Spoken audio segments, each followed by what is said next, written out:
In this article, Dr. Kasemodel, Bourne, and fellow authors have surveyed the 26 medical specialty boards to find out how many weeks of parental leave is allowed to young doctors in training.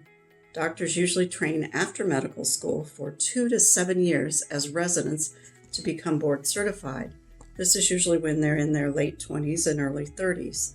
This, of course, is also the most common time for childbearing, and 50% of doctors are now women. Delaying childbirth can result in decreased fertility and more problems for mother and child. Medicine has long been a male-dominated field, and the issues of vacation, childbirth, and time off for any reason have not been easy ones to deal with. I was told at my interview for residency in the 80s that I could never have babies or toddlers and be in their program. Thank goodness times have changed.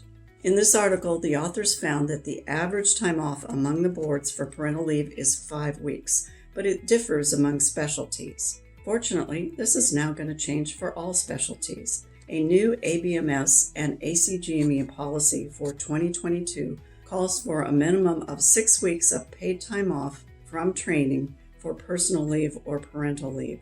And this is without exhausting other time away, like vacation, and without extending your training. We all know that caring for a newborn at home is not a vacation.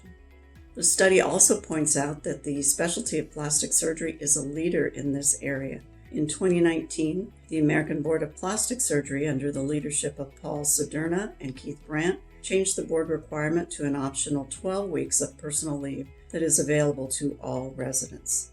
The authors conclude with a recommendation that residents of all specialties should be permitted to take 12 weeks of personal leaves because this is consistent with FMLA law. They also call for all residencies to create a supportive environment for new parents and oppose any punitive measures. I would add that all hospitals should think about adding daycare for the children of their workers. In 2022, residents who have children should not have to sacrifice or delay their careers to care for their families, and all residents should be supported during life's illnesses and transitions. A well-balanced life can make a doctor more compassionate, more approachable, and better able to care for their patients.